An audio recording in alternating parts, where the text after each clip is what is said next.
Hello my dear friends, once again most welcome. एक बार फिर से आप सभी दोस्तों का 24 आवर डिफेंस यूट्यूब चैनल पर मोस्ट वेलकम स्वागत है। एक बार फिर से सभी दोस्तों को मोस्ट वेलकम। और आज याद रखिएगा, आज हम लोग यहाँ पर डिस्कस करने वाले हैं एनडीए डिफेंस से संबंधित मोस्ट इंपॉर्टेंट क्वेश्चन श्रृंखलाओं को। तो आइए बढ़ते हैं अपने सेशन की तरफ। और एक बार पहले आप सभी लोग सेशन को लाइक और शेयर बिल्कुल कर दीजिएगा। सभी दोस्तों के बीच में इसको शेयर करने का प्रयास जरूर कीजिएगा। बढ़ते हैं अपने क्वेश्चन की तरफ। और याद रखिएगा, सक्सेस की सबसे खास बात होती है कि वो अपने मेहनत करने वालों पर फिदा होती है। यानी सक्सेस डिमांड करती है आपकी मेहनत की और कुछ भी नहीं डियर। अगर आप अपने मेहनत को सही दिशा में लगाते हैं तो सफलता जरूर मिलेगी। इसी के साथ शुरू करते हैं अपने आज के सेशन को। और पहला क्वेश्चन आपके सामने है कि when was the first T company in Assam established, यानी आसाम में जो पहली चाय कंपनी है इसकी स्थापना कब हुई थी? 1835 में, 1837 में, 1839 में या फिर 1841 में इसकी स्थापना की गई थी। आंसर क्या हो जाएगा इस क्वेश्चन का? तो आंसर हो जाएगा डियर इसका 1839 में। 1839 में आसाम में जो है पहली चाय कंपनी की स्थापना की गई थी। काफ़ी इंपॉर्टेंट क्वेश्चन है और इस प्रकार से आपका जो आंसर हो जाएगा वो हो जाएगा 1839 आसाम में। कहाँ पर? आसाम में। आसाम की कैपिटल क्या, एक बार कमेंट में आंसर करके आप लोग बताइएगा। इसी आसाम में जो है आपका जो है गुवाहाटी हाई कोर्ट यहीं पर है। इसी आसाम में जो है ब्रह्मपुत्र रिवर पर दुनिया का सबसे बड़ा नदी द्वीप है माजुली। और इसी आसाम के द्वारा जो है फिश वाले ऐप लॉन्च किया गया है, याद रखिएगा। ठीक है, तो आंसर है 1839 will be the correct answer. और इसी आसाम की मनोहरी गोल्ड टी जो है, मनोहरी जो चाय है उसको एक प्रकार से जीआई टैग दिया गया है। नेक्स्ट क्वेश्चन पर मूव करते हैं। अगला है first Indian elected to the British House of Commons was Dadabhai Naoroji who contested on the ticket of, यानी ब्रिटिश हाउस ऑफ कॉमन्स के लिए चुने गए पहले भारतीय थे दादा भाई नौरोजी। और ये किस पार्टी के टिकट पर चुनाव लड़े थे, ये आपका क्वेश्चन है। Liberal party, labour party, conservative party या फिर कम्युनिस्ट पार्टी के टिकट पर चुनाव लड़े थे। तो याद रखिएगा, जिस प्रकार से हमारे यहाँ लोकसभा और राज्यसभा होती है उसी प्रकार से ब्रिटेन में हाउस ऑफ कॉमन्स और हाउस ऑफ लॉर्ड्स होते हैं। ठीक है, तो हाउस ऑफ कॉमन्स में चुने गए थे कौन? दादा भाई नौरोजी। और ये जो है किस पार्टी से थे? तो डियर याद रखिएगा, कंजर्वेटिव पार्टी से इनका संबंध था। दादा भाई नौरोजी जो है ब्रिटिश, एक प्रकार से भारतीय राष्ट्रीय कांग्रेस की 3 बार इन्होंने अध्यक्षता भी की है। और इन्हीं के द्वारा जो है भारत से ब्रिटेन के द्वारा जो धन का माइग्रेशन किया जा रहा था उसके ऊपर जो है एक पुस्तक भी इनके द्वारा जो है लिखा गया था, दादा भाई नौरोजी। और इन्हीं को भारत का grand old man of India कहा जाता है। ठीक है, तो आंसर हमारा क्या हो जाएगा? Conservative party will be the correct answer of this question. Next हमारा है क्वेश्चन नंबर अगला है, who of the following had presided over the annual session of Indian National Congress held at Lucknow in 1916, यानी निम्नलिखित में से कौन है जो 1916 में लखनऊ में जो भारतीय राष्ट्रीय कांग्रेस की वार्षिक अधिवेशन की जो है अध्यक्षता किया था। ये वही 1916 है जब गरम दल और नरम दल जो कांग्रेस के 2 भाग हो गए थे वो फिर से एक हो गए थे और कांग्रेस का मुस्लिम लीग के साथ भी समझौता हो गया था इसी 1916 में। याद रखिएगा, अधिवेशन कहाँ हुआ था? तो लखनऊ में। और इसकी अध्यक्षता किसके द्वारा की गई थी? AC मजूमदार के द्वारा जो है इसकी अध्यक्षता की गई थी। इस अध्यक्षता के बारे में, इस आपके सेशन के बारे में सबसे इंपॉर्टेंट पॉइंट है कि इसी में जो है भारतीय राष्ट्रीय कांग्रेस का जो है विलय हुआ था और साथ ही साथ मुस्लिम लीग के साथ समझौता हुआ था। ठीक है, नेक्स्ट हमारा अगला क्वेश्चन है, where is the headquarter of WHO located, यानी WHO यानी वर्ल्ड हेल्थ ऑर्गेनाइजेशन जो है इसका हेडक्वार्टर कहाँ पर है? ठीक है, WHO का हेडक्वार्टर कहाँ पर है? न्यूयॉर्क में है अमेरिका, जिनेवा स्विट्जरलैंड में है, तापसी यहाँ पर आपका ये लंदन में है, इसको जो है हिंदी में ये गलत लिखा हुआ है, कहाँ पर है? लंदन इंग्लैंड में, या फिर पेरिस फ्रांस में जो है इसका हेडक्वार्टर है। तो याद रखिएगा डियर, इसका जो हेडक्वार्टर है WHO का वो कहाँ पर है? जिनेवा में है, स्विट्जरलैंड में है, याद रखिएगा। ठीक है, स्विट्जरलैंड जिनेवा में है, याद रखिएगा इस क्वेश्चन का आंसर। भारत एक प्रकार से दुनिया का स्वर्ग कहा जाता है स्विट्जरलैंड को। इसी स्विट्जरलैंड के जिनेवा में WTO का मुख्यालय है, WIPO का मुख्यालय है, WHO का मुख्यालय है। ये यहाँ पर काफ़ी इंपॉर्टेंट है, ये सारे पॉइंट याद रखिएगा जिनका मुख्यालय कहाँ पर है तो जिनेवा में है। न्यूयॉर्क जो आपका अमेरिका में है, यहाँ पर इसका मुख्यालय कहाँ, इसका यहाँ पर न्यूयॉर्क में जो है, यहाँ पर UNO यानी यूनाइटेड नेशन ऑर्गेनाइजेशन का मुख्यालय है। साथ ही साथ जो है पेरिस फ्रांस जो आपका है, पेरिस जिसे फैशन की नगरी कहते हैं, यहाँ पर जो है यूनेस्को का मुख्यालय है, याद रखिएगा। काफ़ी इंपॉर्टेंट है ये सारे पॉइंट, और आंसर है आपके इस क्वेश्चन का बी। ठीक है, बी करेक्ट आंसर हो जाएगा। नेक्स्ट हमारा है which lines run parallel to the equator, यानी भूमध्य रेखा के समानांतर कौन सी रेखा चलती है। आपको पता है जो अर्थ है, तीन विशेष लाइनों के बारे में आप लोगों ने सुना होगा। मान लीजिए अगर जैसे मान लीजिए ये अर्थ है, तो यहाँ से बीच से इसके होकर जो जाती है उसको कहते हैं इक्वेटर या भूमध्य रेखा कहते हैं। ठीक है, उसके अलावा 23.5 डिग्री पर आपकी होती है कर्क रेखा, नीचे जो है दक्षिण में 23.5 पर होती है आपकी मकर रेखा। तो भूमध्य रेखा की जो समांतर रेखाएं चलती हैं, जितनी भी रेखाएं हैं, ये सारी जितनी भी रेखाएं यहाँ पर होती हैं, इन सारी रेखाओं को क्या नाम देते हैं, तो इनको हम लोग कहते हैं डियर अक्षांश रेखाएं। क्या कहते हैं? अक्षांश रेखाओं के नाम से इनको हम लोग जानते हैं, जो 90 डिग्रीज होती हैं, 90 डिग्री तक होती हैं, याद रखिएगा। यानी 90 इस तरफ उत्तर में, 90 उत्तर में होती हैं और 90 दक्षिण में होती हैं। ठीक है, तो इस प्रकार से आपका जो आंसर है वो क्या हो जाएगा, अक्षांश रेखाएं। इस क्वेश्चन का लैटिट्यूड जो है करेक्ट आंसर हो जाएगा। ठीक है, देशांतर रेखाएं क्या होती हैं? देशांतर रेखाएं जो है उत्तर से दक्षिण की ओर होती है, इस प्रकार से। ठीक है, ये लॉन्गिट्यूड कहलाती हैं, याद रखिएगा। ठीक है, बढ़ते हैं अगले पॉइंट पर। नेक्स्ट हमारा है question number 6, the visible part of sun is called, यानी सूर्य का जो भाग हमें दिखाई पड़ता है उसे हम किस नाम से जानते हैं। ठीक है, सूर्य का जो भाग हमें दिखाई देता है उसे हम लोग किस नाम से जानते हैं, ये आपका क्वेश्चन है। और सारे लोग आंसर करने का प्रयास कीजिएगा कि आपके इस क्वेश्चन का करेक्ट आंसर क्या हो जाएगा। सूर्य के दृश्य भाग को हम लोग क्या कहते हैं। ठीक है, what is the visible part of sun. ठीक है, तो आंसर क्या हो जाएगा इस क्वेश्चन का डियर, इस क्वेश्चन का जो आपका करेक्ट आंसर है वो हो जाएगा फोटोस्फीयर। क्या हो जाएगा? इसको हम लोग हिंदी में कहते हैं प्रकाश मंडल। क्या कहते हैं? प्रकाश मंडल के नाम से जानते हैं, याद रखिएगा, फोटोस्फीयर कहते हैं। साथ ही साथ जो है ये कोरोना जो है, ये कोरोना कोई महामारी नहीं है। ये कोरोना होता है डियर जब एक प्रकार से सूर्य ग्रहण होता है, तो सूर्य की बाहरी परतें जो हमें दिखाई देती हैं ग्रहण के समय, तो उस पार्ट को हम लोग कोरोना कहते हैं। ठीक है, किरीट या कोरोना कहते हैं, याद रखिएगा। तो आंसर क्या हो जाएगा? Photosphere will be the correct answer, यानी प्रकाश मंडल। अगला है आपका ओजोन परत किस वायुमंडल की परत में स्थित है? कौन सा? Ozone layer. O3 से इसको हम दिखाते हैं, प्रदर्शित करते हैं। किससे? O3 जो है इसका सिंबल होता है, याद रखिएगा, ये भी एग्जाम में पूछा जा चुका है।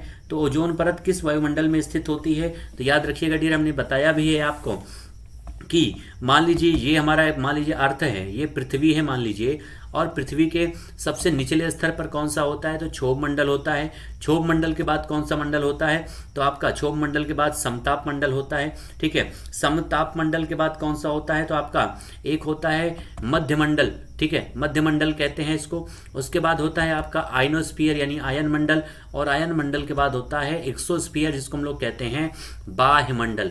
ठीक है, तो जो हमारा ओजोन परत है ये किसमें होता है डियर? ओजोन परत आपका समताप मंडल में स्थित होता है, याद रखिएगा। किसमें? समताप मंडल में, यानी स्ट्रेटोस्फीयर में आपका होता है ओजोन मंडल। ठीक है, जो क्षोभ इस मंडल है यानी सबसे जो निचला वाला है डियर, भारत एक प्रकार से दुनिया में जितनी भी मौसमी घटनाएं होती हैं, आंधी तूफान बारिश, ये सारी इसी आपके क्षोभ मंडल में होती हैं। ये पॉइंट भी यहाँ पर आप लोग याद रखिएगा, काफी इंपॉर्टेंट है। आंसर क्या हो जाएगा? समताप मंडल। नेक्स्ट हमारा है question number 8, Indus Valley civilisation. कौन सा? इंडस वैली सिविलाइजेशन की जो खोज है ये कब की गई थी? 1911 में, 1921 में, 1931 में, या 1941 में। ठीक है, सिंधु घाटी सभ्यता की बात की गई है। सबसे पहले याद रखिएगा इसी सिंधु घाटी सभ्यता को हड़प्पा सभ्यता कहते हैं। क्यों? क्योंकि सबसे पहला जो स्थल खोजा गया था उसका नाम है हड़प्पा। दूसरा इसी को मेसोपोटामिया, यहाँ पर आपका इसी को जो है मोहनजोदड़ो की सभ्यता भी कहते हैं, क्योंकि जो सबसे महत्वपूर्ण स्थल है वो है मोहनजोदड़ो। ठीक है, तो इस प्रकार से जो है सिंधु घाटी सभ्यता जो है इसकी खोज 1921 में डियर किया गया था। सबसे पहले दयाराम शाहिनी के द्वारा हड़प्पा नाम स्थल की खोज की गई थी। ठीक है, किसकी? 1921 में हड़प्पा नाम के एक स्थल की खोज की गई थी दयाराम शाहिनी जी के द्वारा। ठीक है, तो आंसर हो जाएगा 1921 इस क्वेश्चन का, सिंधु घाटी सभ्यता का। त्रिभुजाकार इसका आकार है सिंधु घाटी सभ्यता का, जिसका अगर इस प्रकार से हम अगर इसकी मैपिंग करें तो इसका सबसे जो पूर्वी स्थल है वो हमारे उत्तर प्रदेश में है। कहाँ पर? मेरठ में है, आलमगीर। उसके अलावा मांडा जम्मू कश्मीर इसका सबसे उत्तरी स्थल है। सबसे दक्षिण में है दैमाबाद महाराष्ट्र में है, जबकि सबसे पश्चिम में जो स्थल है वो है सुत कांगेडोर, बलूचिस्तान में आपका है, यहाँ पर याद रखिएगा, पाकिस्तान में। ठीक है, तो इस प्रकार से आपका आंसर है 1921। अगला है आपका Harappa is located on the bank of which river, यानी हड़प्पा जो शहर है ये कौन सी नदी के किनारे स्थित है, किस नदी के किनारे स्थित है?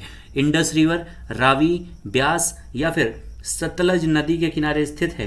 तो आंसर क्या हो जाएगा डियर? सबसे पहली बात तो काफी सारे लोग जो है सिंधु घाटी सभ्यता के नाम पर इसका आंसर सिंधु लगा देते हैं, लेकिन जो गलत है, ये जो हड़प्पा सभ्यता है इसकी खोज हड़प्पा शहर की 1921 में दयाराम शाहिनी के द्वारा की गई थी, जो रावी नदी के तट पर है। ठीक है, रावी नदी के तट पर है और आंसर आपका क्या हो जाएगा? आंसर हो जाएगा इस क्वेश्चन का बी, बिल्कुल करेक्ट आंसर है। नेक्स्ट हमारा है question number 10। The site of Mohenjodaro is located on the bank of which river. ये सारे क्वेश्चन सिमिलर हैं डियर आपके। मोहनजोदड़ो का स्थल जो है किस नदी के किनारे स्थित है? तो मोहनजोदड़ो ज्यादातर जो आपके सिंधु घाटी सभ्यता के जो स्थल हैं, ज्यादातर स्थल जो हैं वो सिंधु नदी के किनारे स्थित हैं। कौन सी? सिंधु नदी के किनारे स्थित हैं। और इस प्रकार से आंसर आपका हो जाएगा सिंधु नदी, यानी इंडस रिवर। इसी नदी के नाम पर ही हमारे भारत का नाम जो है इंडिया पड़ा है, इंडस रिवर के नाम पर ही, याद रखिएगा। ठीक है, तो आंसर क्या हो जाएगा इस क्वेश्चन का? सी जो है करेक्ट आंसर हो जाएगा, याद रखिएगा सारे लोग, बिल्कुल सही आंसर है तीसरा। नेक्स्ट हमारा है question number 11। Subsidiary alliance was a system devised by, यानी सहायक संधि जो है किसके द्वारा जो है इसको लागू किया गया था? सहायक संधि को। ठीक है, सहायक संधि की शुरुआत जो है किसके द्वारा की गई थी? तो डियर सहायक संधि की जो शुरुआत है ये लॉर्ड वेलेजली के द्वारा इसकी शुरुआत की गई थी। किसके द्वारा? Lord Wellesley. लॉर्ड वेलेजली का जो टाइम पीरियड है लगभग 1799 से लेकर के 1805 तक इनका कार्यकाल था और सहायक संधि इन्हीं के द्वारा लागू की गई थी। सबसे पहले सहायक संधि को स्वीकार करने वाले शासक कौन थे? तो वो हैदराबाद के निजाम थे, जिन्होंने सहायक संधि को सबसे पहली बार स्वीकार किया था। ये काफी इंपॉर्टेंट है, क्वेश्चन याद रखिएगा लॉर्ड वेलेजली के बारे में। उसके अलावा लॉर्ड डलहौजी जो है एक प्रकार से रिंग ऑफ फेंस की नीति इन्होंने बनाई थी। लॉर्ड डलहौजी ने जो है कई प्रकार से जो है राज्यों को हड़पने की नीति बनाई थी, लैप्स ऑफ। ठीक है, यानी डॉक्ट्रिन ऑफ लैप्स को जो है एक प्रकार से संचालित किया था। लॉर्ड डलहौजी के समय में भारत में पहली बार ट्रेन का संचालन किया गया था, पहली बार डाक टिकट जारी किया गया था, पहली बार प्रतियोगी परीक्षाओं के आधार पर नियुक्तियों की शुरुआत की गई थी लॉर्ड डलहौजी के समय में। ठीक है, ये सारे पॉइंट याद रखिएगा और आंसर आपके इस क्वेश्चन का क्या है? Lord Wellesley will be the correct answer of this question. Next हमारा है question number 12। Who among the following is known as the Martin Luther of India, यानी भारत के जो है मार्टिन लूथर जो है किसको कहा जाता है? ठीक है, भारत के मार्टिन लूथर निम्न में से किसे कहा जाता है? तो उनका नाम है स्वामी दयानंद सरस्वती। क्या नाम है? स्वामी दयानंद सरस्वती उनका नाम है, याद रखिएगा। स्वामी दयानंद सरस्वती को कहा जाता है। स्वामी दयानंद सरस्वती जो है इन्होंने ही कहा था वेदों की ओर लौटो, वेदियों की ओर लौटो। इन्हों के द्वारा जो है आर्य समाज की स्थापना की गई थी 1875 में, याद रखिएगा। ठीक है, आर्य समाज की स्थापना की गई थी स्वामी दयानंद सरस्वती के द्वारा। उसके अलावा राजा राम मोहन राय, इनके द्वारा वेदांत कॉलेज की स्थापना की गई थी, आत्मीय सभा की स्थापना की गई थी, ब्रह्म समाज की स्थापना की गई थी, पाश्चात्य सभ्यता से प्रभावित थे और सती प्रथा को समाप्त करने का भी कदम इन्होंने उठाया था। इन्हीं के प्रयासों से कानून भारत में बन पाया था सती प्रथा को समाप्त करने का। ठीक है, स्वामी विवेकानंद के बारे में बात करें तो इनके द्वारा परमहंस मंडली, परमहंस सभा की स्थापना 1897 में किया गया था, याद रखिएगा, स्वामी विवेकानंद के द्वारा। ठीक है, आंसर आपका हो जाएगा इस क्वेश्चन का डी, स्वामी दयानंद सरस्वती। नेक्स्ट हमारा है question number 13। Who was the first chief justice of supreme court of Calcutta, यानी कलकत्ता के सर्वोच्च न्यायालय के जो है प्रथम मुख्य न्यायाधीश कौन थे? ये आपके इस क्वेश्चन का आंसर पूछा जा रहा है। हाइड थे, एलिजा एमपी थे, लेमिस्ट्रे थे या फिर मॉनसन जो है आपके इस क्वेश्चन का करेक्ट आंसर हो जाएगा। ठीक है, यानी पहले जो है चीफ जस्टिस कौन थे ये क्वेश्चन है, तो आंसर क्या है डियर इस क्वेश्चन का? हो जाएगा एलिजा एम्पे। ठीक है, एलिजा एम्पे आपका पता है सबसे पहली बार भारत में जो है 1773 के रेगुलेटिंग एक्ट के माध्यम से कोलकाता में सर्वोच्च न्यायालय का गठन 1774 में किया गया था, जिसमें एक मुख्य न्यायाधीश, तीन अन्य न्यायाधीश थे, याद रखिएगा। ठीक है, जिसमें मुख्य न्यायाधीश थे एलिजा एम्पे, इनका नाम है। ठीक है, उसके अलावा यहाँ पर आंसर आपका इस क्वेश्चन का क्या हो जाएगा, बी। यहाँ पर याद रखिएगा 4 न्यायाधीश थे, 1 मुख्य थे, 3 अन्य न्यायाधीश। किसके तहत गठन किया गया था, तो 1773 के रेगुलेटिंग एक्ट के तहत इसका गठन 1774 में किया गया था। भारत में संघीय एक प्रकार से अदालत की स्थापना 1937 में किया गया था। भारत का जो सुप्रीम कोर्ट है उसका गठन 1950 में किया गया था। याद रखिएगा ये सारे पॉइंट काफी इंपॉर्टेंट है और आंसर है बी। नेक्स्ट हमारा है question number 14, who was the governor general of India during the revolt of 1857। यानी जब भारत में 1857 की क्रांति हो रही थी उस समय भारत का गवर्नर जनरल कौन था, लॉर्ड हेस्टिंग थे, लॉर्ड कैनिंग थे, लॉर्ड एमस थे या फिर लॉर्ड ऑकलैंड थे। ठीक है, तो आंसर क्या हो जाएगा इस क्वेश्चन का, आंसर हो जाएगा डियर याद रखिएगा लॉर्ड कैनिंग। ठीक है, लॉर्ड कैनिंग उस समय भारत के गवर्नर जनरल थे 1857 के विद्रोह के समय। 1857 का ये विद्रोह जो है जिसकी शुरुआत जो है लगभग किस महीने में हुई थी, तो मई के महीने में 10 मई से इसकी शुरुआत होती है। इसका जो है तत्कालिक कारण बताया जाता है मंगल पांडे के द्वारा जो है एक प्रकार से जो वहाँ के उस समय जो है जो बंदूकों में प्रयोग की जाने वाली कारतूस होती थी वो गाय और शुअर की चर्बी से बनी होती थी, जिसके कारण सैनिकों के द्वारा विद्रोह किया गया था। सबसे पहली बार बैरकपुर में मंगल पांडे ने अपने सीनियर पर गोली चला दी। बाद में मेरठ के सैनिकों ने विद्रोह करके दिल्ली पर कब्जा कर लिया था और 10 मई से इसकी शुरुआत हो गई थी। ठीक है, आंसर क्या हो जाएगा, लॉर्ड कैनिंग के द्वारा 1857 की क्रांति के समाप्त के बाद जो है भारत में ब्रिटिश इंडिया कंपनी का शासन समाप्त हो गया और भारत में जो शासन है वो ब्रिटिश क्राउन के हाथों में चला गया था। ठीक है, तो आंसर क्या हो जाएगा, लॉर्ड कैनिंग आपके इस क्वेश्चन का बिल्कुल सही आंसर होगा। नेक्स्ट हमारा है question number 15, the main reason for the boycott of Simon Commission in India was. यानी साइमन कमीशन का भारत में विरोध क्यों किया गया था, क्या है, समय से पहले नियुक्ति, सभी सदस्य इसके अंग्रेज थे, अध्यक्ष ब्रिटिश पार्टी के सदस्य थे या फिर इनमें से कोई नहीं। ठीक है, तो साइमन कमीशन, सबसे पहली बात तो समय से पहले इसकी नियुक्ति की गई थी लेकिन इसका विरोध नहीं हुआ था कि समय से पहले क्यों आया, क्योंकि समय से पहले क्योंकि इसका जो है एक प्रकार से समीक्षा करने के लिए मॉन्टेग्यू चेम्सफोर्ड जो सुधार 1919 में आया था उसमें ये प्रावधान था कि प्रति 10 वर्ष पर जो है एक कमेटी गठित की जाएगी इसके समीक्षा के लिए। 10 वर्ष का मतलब है इसे 1929 में आना चाहिए था लेकिन ये 1927 में इसका गठन हो चुका था। ठीक है, तो ये बात थी, लेकिन विरोध इसकी वजह से नहीं हुआ, बल्कि विरोध इस वजह से हुआ था क्योंकि इसके सारे मेंबर जो थे वो अंग्रेज थे और इसीलिए इसको व्हाइट कमीशन कहा गया। क्या कहा गया, व्हाइट कमीशन का नाम दिया गया इसे, और आंसर आपका हो जाएगा इस क्वेश्चन का बी। ठीक है, तो भारत में जो है 1928 में आया था, सबसे पहला पॉइंट याद रखिएगा। 1927 में गठन हुआ था, 1928 में इंडिया में आया था और इसी का विरोध करते समय जो है लाला लाजपत राय के सिर पर चोट लगने की वजह से लाहौर में जो है उनकी जो है एक प्रकार से डेथ हो गई थी और उनकी हत्या का बदला किसके द्वारा, इनकी हत्या का जो बदला है एक प्रकार से जो उस समय लाहौर का जो पुलिस अधिकारी था सैंडर्स की हत्या करके लिया गया था। ठीक है, तो ये पॉइंट भी याद रखिएगा। आंसर क्या हो जाएगा इस क्वेश्चन का, तो बी करेक्ट आंसर हो जाएगा साइमन कमीशन के बारे में। नेक्स्ट हमारा है लास्ट क्वेश्चन आज का, sunrise in eastern Arunachal Pradesh would be about how many hours before the sunrise in western Gujarat. ठीक है, यानी जो अरुणाचल प्रदेश में सूर्योदय होता है वो गुजरात के सूर्योदय से दोनों में कितने घंटे का अंतर होता है, तो डियर दोनों में लगभग 2 घंटे का अंतर होता है। याद रखिएगा कितने, 2 घंटे का अंतर होता है दोनों के बीच में। क्यों, क्योंकि दोनों के अक्षांशीय सीमा में लगभग 30 डिग्री का अंतर होता है, कितने, लगभग 30 डिग्री का अंतर होता है। और हमने आपको बताया भी है 1 डिग्री के वैल्यू 4 मिनट होते हैं, यानी 30 डिग्री की वैल्यू होती है 120 मिनट। 120 मिनट का मतलब होता है 2 घंटे, यानी अरुणाचल प्रदेश में जब सूर्य निकलता है उसके 2 घंटे बाद जो है सूर्य दिखाई पड़ेगा गुजरात में। ठीक है, तो आंसर क्या हो जाएगा, गुजरात में आपके अरुणाचल प्रदेश और गुजरात के बीच में सूर्योदय का अंतर होता है 2 घंटे का। ठीक है, बी आंसर इस क्वेश्चन का करेक्ट हो जाएगा। और इस प्रकार से आज के सेशन के सारे इंपॉर्टेंट क्वेश्चन कंप्लीट होते हैं। एक बार सेशन में आंसर करके आप लोग जरूर बताइएगा कि आज का सेशन कैसा था। मिल देंगे फिर से अपने अगले सेशन में नए क्वेश्चन के साथ, तब तक आप सभी लोग एंजॉय कीजिए, पढ़ते रहिए एवरीवन। ठीक है, थैंक यू सो मच, जय हिंद।